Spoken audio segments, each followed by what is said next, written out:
इयत्ता 8वीच्या सर्व विद्यार्थी मित्रांना सप्रेम नमस्कार। सर्व विद्यार्थी मित्रांचं आपल्या YouTube चॅनलवर सहर्ष स्वागत आहे। तर बेटा आपण नवीन प्रकरणाला सुरुवात करत आहोत। प्रकरणाचं नाव आहे प्रकरण 6 आहे बैजिक राशींचे अवयव। सराव संच 6.1 यामधला आपल्याला या व्हिडिओमध्ये सोडवायचा आहे। तर बैजिक राशीच्या बघितल्या आपण बहुपदी, बैजिक राशीमध्ये एकपदी, द्विपदी, त्रिपदी अशा प्रकारच्या बैजिक राशी ज्या बघितल्या, या बैजिक राशींचे अवयव कसे पाडायचे आपल्याला या ठिकाणी त्रिपदीचे अवयव पाडायचे या सराव संचामध्ये। मग दिलेल्या वर्ग त्रिपदीचे, याला म्हणायचं वर्ग त्रिपदी, याच्यामध्ये एक चल जो आहे तो कसा आहे, वर्ग आहे। म्हणजे या वर्ग त्रिपदीचे अवयव कसे पाडायचे तर लक्षात घ्या बेटा, याला म्हणतात स्थिर पद आणि याला म्हणतात वर्गपद। त्या वर्गपदाचा जो सहगुणक असतो, वर्गपदाचा सहगुणक आणि स्थिर पद यांचा गुणाकार करायचा आणि एका कोपऱ्यामध्ये लिहायचा। मग या ठिकाणी 18 एक 18 हा यांचा गुणाकार होतो। मग 18 एक 18 गुणाकार झाला। मग याच्या अगोदर जे चिन्ह आहे ते चिन्ह बघायचं, चिन्ह कोणतं आहे, बेरीज। मग 18चे असे अवयव पाडायचे की ज्यांची बेरीज किती आली पाहिजे, 9 आली पाहिजे। किती आली पाहिजे बेरीज, 9 बेरीज आली पाहिजे आणि त्यांचा गुणाकार किती आला पाहिजे, 18 आला पाहिजे। मग 18 गुणाकार येणारे आणि 9 बेरीज येणारे कोणकोणते अवयव पडतात, 18चे सर्वप्रथम अवयव कोणते पडतात बघा अगोदर। 18 एक 18, 9 दोन्ही 18, 6 एक 6, 7 दोन्ही 12, 6 18 हे 3 अवयव पडतात बेटा।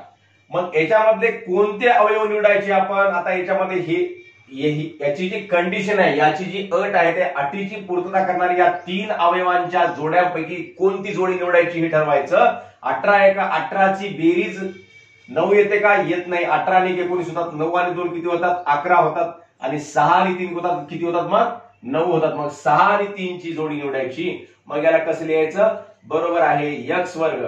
आता हे 6 आणि 3 यांची बेरीज 9 होते आणि यांचा गुणाकार तर 18 होतो, त्या सर्वांचा गुणाकार 18 होतो, परंतु यांची बेरीज सुद्धा किती होते, याची बेरीज 9 होते। म्हणजे असे अवयव पाडायचे की ज्यांची मधल्या पदा एवढी बेरीज आली पाहिजे आणि गुणाकार एवढा आला पाहिजे। मग याची फोड करायची मधल्या पदाची, याला कसं लिहायचं, x वर्ग अधिक 6x अधिक 3x अधिक 18।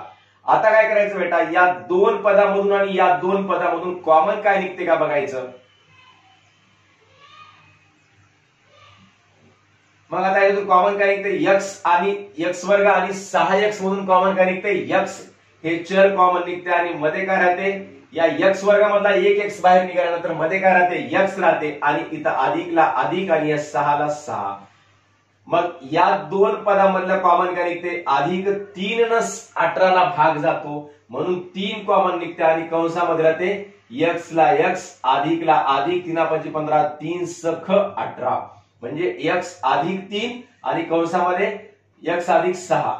मग आता या 2 कंसापैकी एक कंस घ्यायचा बेटा, म्हणजेच x अधिक 6 हे 2 कॉमन कंस आहेत, त्या 2 कॉमन कंसापैकी एक कंस घेतला आणि जे कॉमन फॅक्टर निघाले, कॉमन जे पद निघाले बाहेर, या पदांचं सुद्धा या ठिकाणी एका कंसामध्ये वेगळं घ्यायचं। मग x अधिक 3 अशा प्रकारे हे याचे अवयव पडले, x अधिक 6 आणि x अधिक 3 हे आपण या ठिकाणी लिहिलेलं आहे। आता दुसरी त्रिपदी सांगितली, x वर्ग वजा 10x अधिक 9। मग 9 चे इथं अवयव पाडायचे। 9 चे अवयव असे पाडायचे की ज्यांची बेरीज किती आली पाहिजे, वजा 10 आली पाहिजे। बेरीज किती आली पाहिजे, वजा 10 आली पाहिजे। मग वजा 10 बेरीज येण्यासाठी मग 9 हा गुणाकार आला पाहिजे आणि वजा 10 बेरीज आली पाहिजे। मग वजा बेरीज केव्हा येते, जेव्हा त्याचे अवयव वजा असतील। मग 9 चे अवयवच कोणते पडतात, 9 एक 9 आणि 3 त्रिक 9 दोनच अवयव पडतात। मग 3 आणि 3 ची बेरीज वजा 10 येते का बाबा, येत नाही। 9 आणि 1 ची बेरीज 10 येते, वजा 10 येते का, येते। मग केव्हा येते, याच्या अगोदर ऋणाचं चिन्ह द्यावं लागते। ऋण 9 आणि ऋण 1 या दोघांची बेरीज वजा 10 येते। मग ऋण 9 आणि ऋण 1 चा गुणाकार सुद्धा काय होतो, धन 1 होतो। म्हणजे इथं जेव्हा धनाचं चिन्ह असते तेव्हा, धनाचं चिन्ह केव्हा असते, इथं धनाचं चिन्ह आहे म्हणजे एकतर या अवयवांचा गुणाकार या दोन्ही पदामध्ये अवयवाचे याचे जे अवयव पडाले 2 संख्या, या दोन्ही संख्याला एकतर धनाचं चिन्ह असते किंवा ऋणाचं चिन्ह असते बेटा। मग धनाचं चिन्ह असलं तरी केव्हा गुणाकार धन येते किंवा ऋणाचं चिन्ह असलं तरी गुणाकार धनच येतो। मग इथं ऋणाचं चिन्ह दिलं म्हणजे का दिलं, तर मधल्या पदाची सुद्धा आपल्याला पूर्तता करावी लागते. त्यांची बेरीज किती आली पाहिजे? -10 आली पाहिजे. मग -10 बेरीज येण्यासाठी इथं आपल्याला यांना ऋणाचं चिन्ह द्यावं लागलं. बरोबर आहे. x वर्ग वजा 9x वजा 1x म्हणजेच आपण x लिहू शकतो अधिक 9. मग याच्यातून कॉमन काय निघाला? x वर्ग वजा 9x मधून x कॉमन निघाला आणि मध्ये राहिला x वजा 9 आणि यातून काहीच कॉमन निघाला नाही म्हणजे काय कॉमन काढायचा? वजा 1 कॉमन काढायचा आणि मध्ये काय राहते? x. आता इथं अधिक 9 करायचं नाही बेटा, हे महत्वपूर्ण आहे. हा भाग पूर्ण तुम्हाला वर्ग समीकरणामध्ये सुद्धा येता 10वीला सुद्धा कामाचा आहे. त्यामुळं अतिशय बारकाईने बघायचं की आपण अवयव कसे पाडत आहोत व बारकाईने बघू शिकून घ्यायचं. आपण प्रत्येक याच्यामध्ये खूप उदाहरण आहेत, 12 उदाहरण आहेत. त्या पूर्ण 12 उदाहरणाचा आपण अभ्यास करणार आहोत. त्यामुळे काही काळजी नाही, फक्त तुम्ही लक्ष देऊन बघा बेटा. व्हिडिओ थोडासा मोठा होईल तरी सुद्धा आपल्याला समजण्यासाठी आवश्यक आहे, म्हणून आपण सर्वांनी शेवटपर्यंत व्हिडिओ बघायचा ही सुद्धा तुम्हाला सर्वांना विनंती करतो. या ठिकाणी मग x वर्ग वजा 9x मधून कॉमन काय निघालं? x निघालं, मध्ये x वजा 9 आणि वजा x अधिक 9 मधून काहीच कॉमन निघत नाही तेव्हा काय काढायचं? 1 कॉमन काढायचा आणि या वजा x चं चिन्ह दिलं, वजा 1 कॉमन काढला. मग वजा 1 कॉमन काढल्याने x मध्ये राहिला. मग याचं चिन्ह बदलते मधल्या पदाचं.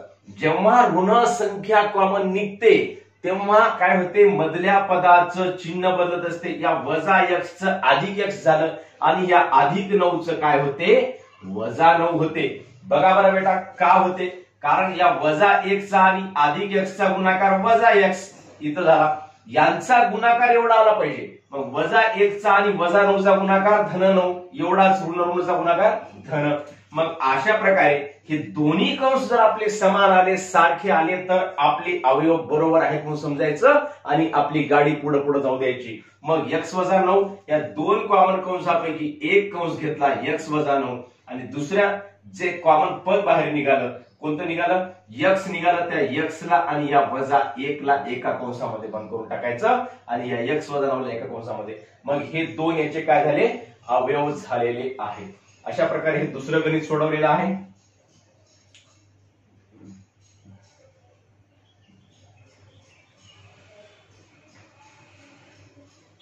तिसरं गणित बघा आता y वर्ग अधिक 24y अधिक 144. मग आता या ठिकाणी आपल्याला कोणाचे अवयव पाडायचे बेटा? 144 चे. लक्ष द्या, इथं जर y वर्गाचा म्हणजे चलाचा वर्ग जो आहे त्या वर्ग पदाला सहगुणक कोणता असला या ठिकाणी आहे बघा. मग तेव्हा काय करायचं? या सहगुणकाचा आणि या स्थिर पदाचा गुणाकार करायचा असतो. यामध्ये y वर्गाला सहगुणक दिलेला नाही, x वर्गाला सहगुणक नाही, इथं x वर्गाला सहगुणक नाही.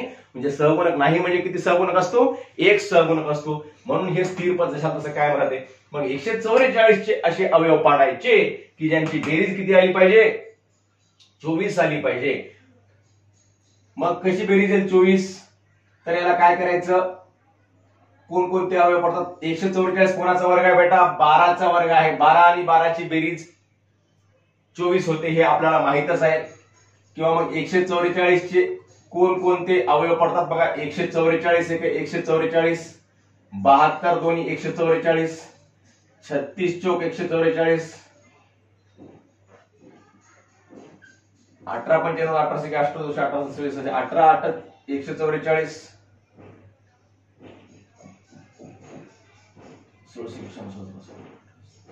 16 9 144 आणि 12 गुणिले 12 144 एवढे अवयव पडतात. आपण अशा प्रकारे भरपूर अवयव पाडू शकतो. परंतु आपल्याला जर समजा समजलं तर सरळ एकच गोळी मारायची, विविध अशा गोळ्या मारत बसायची गरज आहे का? नाही. तर 12 आणि 12 हे आपण सरळ सुद्धा लिहू शकतो. परंतु तुम्हाला समजावं म्हणजे 144 चे कोणकोणते अवयव पडू शकतात, कोणकोणत्या या दोन अवयवांच्या गुणाकाराच्या रूपामध्ये 144 ला लिहिता येते हे आपण समजण्यासाठी या ठिकाणी एवढे लिहिलेले आहेत. परंतु आपल्याला जर कळालं की 144 मध्ये बेरीज 24 यायला पाहिजे. मग कोणाची बेरीज 24 येते बाबा? 12 आणि 12 ची बेरीज 24 येते. मग सरळ आपण 12 12 लिहू शकतो. किंवा मग कळणार गेलं तर अशा प्रकारचे विविध अवयव बघायचे आणि त्याचे अवयव पाडून याच्यामधला कोणता अवयव निवडायचा ते ठरवायचं. मग आता काय कसं लिहायचं याला? y वर्ग अधिक 12y अधिक 12y अधिक 144. बरोबर आहे. पुन्हा याच्यातून कॉमन काय निघते? कॉमन बेटा y निघते आणि कंसामध्ये y अधिक 12. याच्यामधून कॉमन काय निघते? 12 निघते. 12 ने 144 ला भाग जातो म्हणून 12 निघते आणि कंसामध्ये काय राहते? y. म्हणजेच यांचा गुणाकार एवढा आला पाहिजे, लक्षामध्ये ठेवायचं. हे जे आपण कॉमन फॅक्टर काढत आहोत बाहेर, या कॉमन पदाचा आणि मधल्या पदाचा गुणाकार वरच्या पदा एवढा आला पाहिजे, हे आपण लक्षात ठेवायचं. 12y अधिक, आता 144 ला 12 न भागा काय येईल? 12 1 12, 2 उरले 24 झाले, 12 12 24. बरोबर आहे. या दोन कंसापैकी एक कंस y अधिक 12 घेतलं एका कंसामध्ये आणि दुसऱ्या कंसामध्ये सुद्धा या y आणि 12 या दोन कॉमन निघालेल्या बाहेर फॅक्टरची बेरीज करायची. y अधिक 12 y अधिक 12 हे दोन यामध्ये अवयव पडतात. आता पुढची त्रिपदी आहे 5y वर्ग अधिक 5y वजा 10. आता या ठिकाणी 5 चा आणि वजा 10 चा गुणाकार करावा लागतो. म्हणजेच वर्गपदाच्या सहगुणक जो आहे, वर्गपदाचा सहगुणक 1 व्यतिरिक्त कोणतीही संख्या असेल तर या सहगुणकाचा आणि स्थिर पदाचा काय करायचा बेटा? गुणाकार करायचा. म्हणजे 5 चा आणि ऋण 10 चा गुणाकार करा. 5 गुणिले वजा 10 बरोबर आहे 10 5 50. मग 50 चे अवयव कोणते पडतात की ज्यांची वजाबाकी 5 आली पाहिजे? 10 5 50 पडतात. असे विविध अवयव आपण लिहू शकता. वरच्यासारखे 50 1 50, 25 2 50, 10 5 50 अशी विविध लिहायची आवश्यकता आहे का? नाही. आपण आता 3 उदाहरणं बघितलेली आहेत. असं आपल्याला विशिष्ट अवयव कोणता घ्यायचा तोच लिहायचं. आणि यांचे वजा गुणाकार किती आला पाहिजे? ऋण 10. मग इथं जेव्हा ऋण असतो बेटा, एक लक्षामध्ये ठेवायचं, इथं जेव्हा ऋण असतो स्थिर पदाच्या अगोदर, या तीनही उदाहरणामध्ये ऋण नव्हतं, धन होतं. परंतु स्थिर पदाच्या अगोदर जेव्हा ऋण असते म्हणजे या दोन पदापैकी एकाला ऋणचं चिन्ह द्यावं लागते. म्हणजे या दोन पदांचा गुणाकार इथं ऋण येण्यासाठी या दोन पदापैकी, या दोन अवयवापैकी एका अवयवाला ऋणचं चिन्ह द्यावं लागते. मग कोणाला द्यायचं बाबा ऋणचं चिन्ह? मग काय करायचं? हे मधल्या पदावरून ठरवायचं. कसं ठरवायचं? मधल्या पदाचं जे चिन्ह आहे, मधले जे पद आहे त्याचं जे चिन्ह आहे ते कोणाला द्यायचं बेटा? मोठ्या संख्येला द्यायचं. मोठी संख्या या दोन अवयवामधली कोणती आहे? अधिक 10 आहे. मोठ्या संख्येला मधल्या पदाचं चिन्ह देऊन टाकायचं आणि उर्वरित पदाला, उर्वरित अवयवाला कोणतं चिन्ह द्यायचं? इतर चिन्ह द्यायचं. म्हणजे मधल्या पदाचं जे चिन्ह आहे, समजा अधिकचं चिन्ह आहे, तर इतर जो अवयव आहे त्याला ऋणाचं चिन्ह देऊन टाकायचं. मधल्या पदाचं चिन्ह समजा ऋणच आहे, ते मोठ्या पदाला द्यायचं आणि धनाचं चिन्ह दुसऱ्या अवयवाला द्यायचं. ही बाब लक्षामध्ये ठेवा, पक्की मनामध्ये ठेवा. जेव्हा जेव्हा ऋणाचं चिन्ह असते तेव्हा दोन अवयवापैकी एक अवयव आपल्याला ऋण घ्यावा लागत असतो. आणि जेव्हा धनाचं चिन्ह असते तेव्हा दोन्ही अवयव धन तरी असतात किंवा ऋण तरी असतात. कारण दोन्ही ऋण अवयवांचा गुणाकार सुद्धा धन होतो आणि धन अवयवांचा गुणाकार सुद्धा ऋण होतो, धन अवयवांचा गुणाकार सुद्धा धन होतो. परंतु जेव्हा इथं ऋणाचं पद असते शेवटच्या स्थिर पदामध्ये, तेव्हा दोन अवयवापैकी एक अवयव निश्चित ऋण पाहिजे आणि एक अवयव धन पाहिजे. मग कोणाला धन कोणाला ऋण? तर मधल्या पदाचं जे चिन्ह आहे ते कोणाला द्यायचं? मधल्या पदाचं चिन्ह या दोन अवयवापैकी मोठ्या अवयवाला द्यायचं.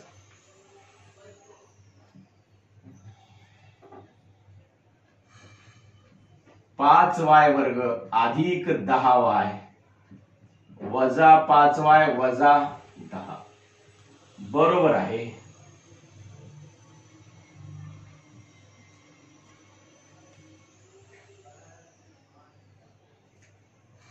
या दोन मधलं कॉमन काढायचं, या दोन मधलं कॉमन काढायचं. 5y वर्ग आणि 10y मधलं कॉमन काय निघते? 5y कॉमन निघते, कारण 5 न 10 ला सुद्धा भाग जातो म्हणून 5y कॉमन निघालं. मध्ये राहिलं y. 5 न 10 ला कितीचा भाग जातो? 5 दोन्ही 10. आता बघा बरं याचा गुणाकार करून एवढा येते का? 5y गुणिले y 5y चा वर्ग, 5y गुणिले 2 5 दोन्ही 10y बरोबर तेवढं झालं. वजा, आता याच्यामधून सुद्धा कॉमन काय निघते? वजा 5 कॉमन निघते. वजा 5 कॉमन निघालं, मध्ये काय राहिलं? फक्त y राहिलं. वजा 5 बाहेर निघाल्यानंतर मग वजा 5 बाहेर निघाल्याबरोबर तुम्हाला आताच सांगितलं या ठिकाणी जेव्हा जेव्हा वजा बाहेर निघते तेव्हा काय होते? मधल्या पदाचं चिन्ह बदलते. ऋणचं काय होऊन जाईल? धन होऊन जाईल, अधिक 10ला 5 ने कितीचा भाग होतो, 5 दोन्ही 10 होतात, म्हणजेच अधिक 2 बरोबर आहे. आता बघा y अधिक 2 दोन्ही कंसामधले पद सारखे आलेले आहेत. मग आपले जे अवयव आहेत ते बरोबर आहेत. y अधिक 2 एका कंसामध्ये आणि दुसऱ्या कंसामध्ये 5y वजा 5. अशा प्रकारे हे आपण 4 बहुपदींचे 4 वर्ग त्रिपदींचे अवयव पाडलेले आहेत. लगेच आपण पुढचे गणित बघूयात.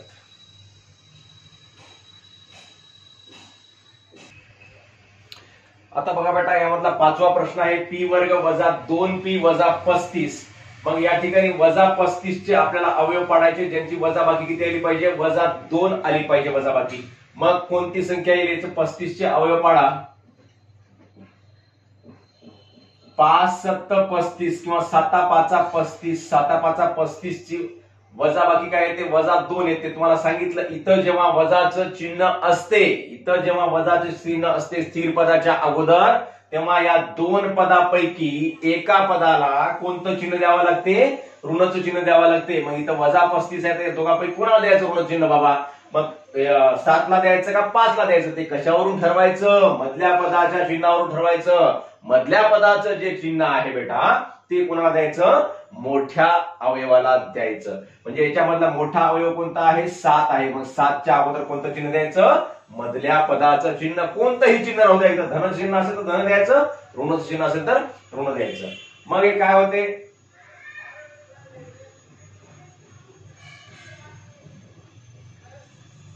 p चा वर्ग वजा 7p अधिक 5p वजा 35. याची आपण फक्त मधल्या पदाची फोड करून लिहिलेली आहे, आपण वेगळं काही लिहिलं नाही. वजा 2p ला वजा 7p अधिक 5p या रूपामध्ये लिहिलेलं आहे. यांची बेरीज वजाबाकी किती आली पाहिजे, वजा 2 आली पाहिजे. जी येते वजा 7 अधिक 5 किती येते, वजा 2 येते. आणि यांचा गुणाकार वजा 35 आला पाहिजे, जो येतो 7 5 35 आणि ऋणाने धनाचा गुणाकार ऋण होतं, म्हणजेच ऋण 35 येतो. मग या दोघांपैकी कॉमन काढायचा. कोणता कॉमन निघते, p निघते आणि मध्ये काय राहते, p वजा 7 राहतो.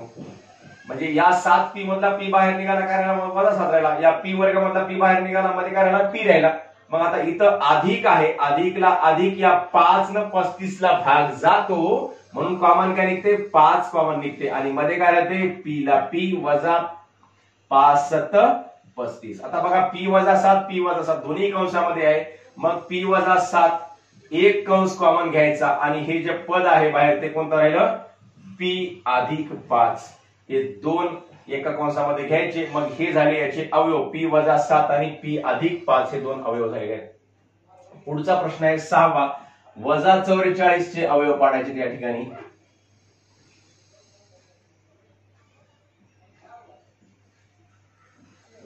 यांची वजाबाकी किती आली पाहिजे, 7 आली पाहिजे. मग 7 वजाबाकी कुणाची येते, 11 चोक 44. म्हणजे 11 आणि 4 चा गुणाकार केला की वजाबाकी काय येते बेटा, 7 येते. 11 आणि 4 ची वजाबाकी 7 आली. म्हणजे इथं जेव्हा वजाचं चिन्ह असते तेव्हा पुन्हा परत तेच सांगतो, अजून एकदा वारंवार सांगितलं म्हणजे आपल्या लक्षामध्ये राहील आणि निश्चित पक्क कायमचं लक्षामध्ये राहील. तर इथं वजाचं चिन्ह आहे म्हणजे दोघांपैकी एकाला ऋणचं चिन्ह द्यायचं. कोणाला द्यायचं, कशावरून ठरवायचं, मधल्या पदावरून. बरोबर आहे, मधल्या पदावरून ठरवायचं. म्हणजेच मधल्या पदाचं चिन्ह कोणतं आहे, ऋणचं चिन्ह आहे. हे कोणाला द्यायचं, मोठ्या अवयवाला द्यायचं, मोठ्या संख्येला द्यायचं.